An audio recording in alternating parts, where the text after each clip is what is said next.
Last season was an absolute nightmare for Manchester United. They finished the Premier League in 15th place. This was one of the lowest positions in the club's modern history. The number of goals they scored became a symbolic measure of failure in the fans' eyes. Just 44 goals. Even though they reached the final in Europe, the defeat against Tottenham caused them to end the season without a trophy and demoralized. The team looked lacking in confidence on the field, disconnected in play, and had weakened their bond with the supporters. However, the summer of 2025 began with an attempt to draw a thick line over these bad memories.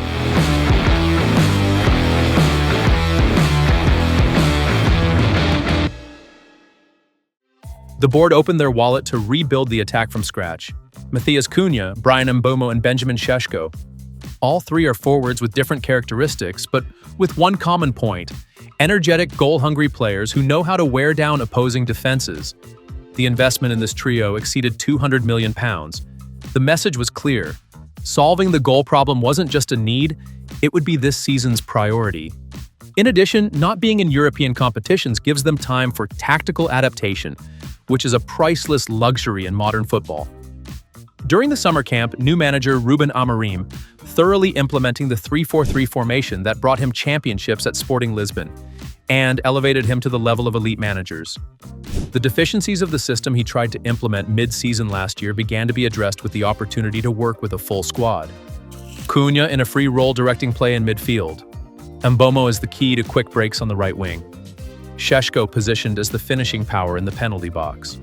When this trio combines with Bruno Fernandes' creativity and Kobbie Mainoo's dynamism, United's attack line seems to have the potential to emerge from last year's shadow. In defense, young Leny Yoro's arrival is expected to help the team gain pace and agility. Let's take a closer look at Manchester United's new season starting 11 and player roles. Onana. Onana stands out with his ability to use his feet well, which is a key feature expected from a modern goalkeeper.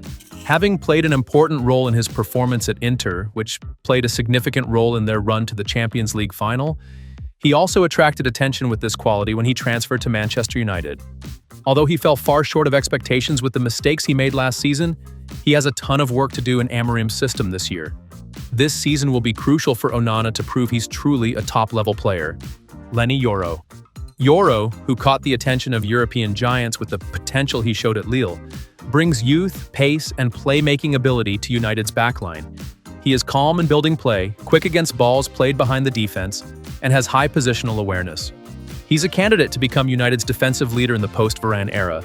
The biggest question mark for Yoro is how he'll return from injury. Yoro, who showed good performance in preseason matches, will definitely make a difference if he can maintain this throughout the long league marathon. Matthijs de Ligt. Dutch centre-back Matthijs de Ligt became one of the key figures in defense from the day he arrived at Manchester United. He stands out not only with his physical strength and success in duels, but also with his ability to bring the ball into play and manage the defense. These qualities make him an essential part of Rúben Amorim's system. With his breakthrough at Ajax, everyone put him among the best center-backs of the future. When he transferred to Juventus, famous for its iconic center-back partnerships, everyone thought it was the right destination for de Ligt. However, his Juventus career didn't go as he planned. As we mentioned with goalkeeper Onana, Amorim will undoubtedly be a huge opportunity for de Ligt as well. We'll see if he can take this chance to get himself into that elite group of defenders. What are your thoughts about this? Share them in the comments. Harry Maguire. The poor results Manchester United got in the past began to be completely blamed on him due to the form slump he experienced and the criticism he received. When he came from Leicester City with an €87 million transfer fee, what was dreamed was for Harry Maguire to be Manchester United's Van Dijk. However, neither could he show the performance he wanted, nor did the team help Maguire to show that performance. He entered a new era with Rúben Amorim taking over the team. Despite being the target of criticism in recent years, Maguire's presence on the field and leadership qualities have made him an indispensable part of the team. Amad Diallo. Young talent Amad Diallo, although he struggled at the beginning of his Manchester United career, has become one of the team's most important players, especially with Rúben Amorim's arrival. Attracting attention with his pace, agility, and ball technique, Diallo takes on a versatile role in Amorim's system. Amad, who played in the wing position at the front of the attack line last season, is expected to play on the right of the four-man midfield in the 3-4-3 system this season. We're excitedly waiting to see the contribution he'll make to his team both in attack and defense by using this corridor with his dynamism. Patrik Dorgu. Young Danish fullback Patrik Dorgu, who recently joined Manchester United's squad, quickly drew attention with his pace, energy, and contribution to attack. After his successful career at Lecce, Dorgu transferred to the Red Devils and has a player profile that perfectly matches Rúben Amorim's tactical vision. He'll show us with this season's performance whether he'll become a permanent player in the Premier League. Bruno Fernandes. Last season's performance of 8 goals and 10 assists wasn't enough for his team to place in the upper ranks. Apart from his scoring contribution, his leadership on the field saved Manchester United in many matches. Bruno Fernandes, who is the team's captain and most creative player, continues to be the center of United's attacking organizations. The transfer of finishers like Cunha, Mbeumo, and Šeško seems to increase the value of Bruno's passes even more.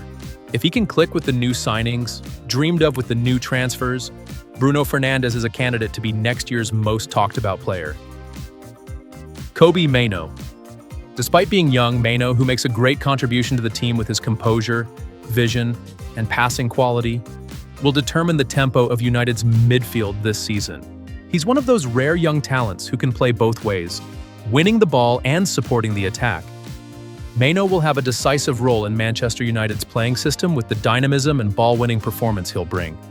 When we look at Bruno Fernandes playing in the advanced line and alongside him, if he can handle this challenging role despite his young age, he can become both an irreplaceable player for the team and have a long Manchester United career.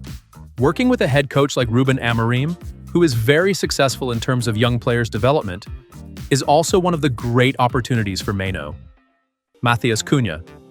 Cunha attracted attention with the technical skill, finishing, and in-game intelligence he showed at Wolves. By transferring him, United gained a versatile forward who both finishes in the penalty box and contributes to play building by moving to the wings. In Amorim's 3-4-3 system, Cunha's dropping deep to create passing connections, and his runs behind the defense are expected to increase United's attacking variety. We can compare the role we expect Cunha to play next year to Ousmane Dembele's role, who made a big breakthrough last year. This false nine role that head coaches have frequently used in their formations in recent years seems to be taken on by Matheus Cunha at Manchester United this year. Bryan Mbeumo. Coming from Brentford, Mbeumo is an effective name, especially in quick attacks and transition plays. When playing on the right wing, he can both run to the byline and cross, and cut inside to create shooting threats. A profile that can solve United's biggest problem last season: inability to create enough threat from the wings. Mbeumo, who produced 20 goals and 7 assists at Brentford last year, will be interesting to see if he can show this productivity at Manchester United under serious transfer fee pressure. Benjamin Šeško. Šeško, who caught Europe's attention with his consistent goal performance at Leipzig, makes a difference in the penalty box with his physical superiority and dominance in aerial balls. His 195 centimeters height will also play a critical role in Amorim's plans to score from set pieces. Despite his young age, he has a mature understanding of the game. Looking at his past, we see a similar career journey to Holland, both shown at Salzburg club and then transferred to the Bundesliga. Their performances brought these two players back together in the Premier League. Manchester United fans expect Benjamin Šeško to have a Holland effect. Expectations are much higher this year for Šeško, who scored 13 goals in the Bundesliga last year.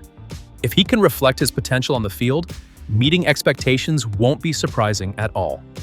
Of course, it won't be easy to make this look as good on the field as it does on paper. They'll face giants like Arsenal, Manchester City, and Chelsea in the first weeks of the Premier League season. If they make a strong start, a wave of confidence could lift the team upward. However, negative results risk bringing back last year's pessimistic atmosphere. Fan expectations are more cautious this season. The Guardian predicts United will finish around 9th place. Gary Neville says it will be tough to finish higher than 7th or 8th unless they sign another goalie. More optimistic names like Alan Shearer believe that 6th place could be possible with the right momentum. At this point, United's big advantage is their less busy schedule. Not playing in Europe makes it easier to focus on the league and domestic cups. This also gives Amorim the opportunity to establish his play and develop young players. For example, Mainoo could become a big showcase this season not only for United, but also for the future of English football. There's also a chance that Amad Diallo will have a breakout season, and Mason Mount's return to form are other factors that will strengthen the team's depth. In the end, Manchester United is going into the 2025-2026 season with two main goals: significantly increase the number of goals and finish the league in the top 6. If the new transfers deliver what's expected and Amorim's system works fully, and the defense gains stability, this season could be remembered as a rebirth. If not, all this investment might just be another step in a long process of rebuilding. Now the question is, will this squad bring hope back to Old Trafford? We'll see the answer on the field over the next 9 months. For the fans, there's only one reality. This season has to make them forget last season. So, what do you think? Can Manchester United erase the memory of consecutive bad seasons with this season's performance? Can they finish the league in the upper ranks or even have a surprise championship? Drop your comments below. If you enjoyed this analysis video, don't forget to like and subscribe.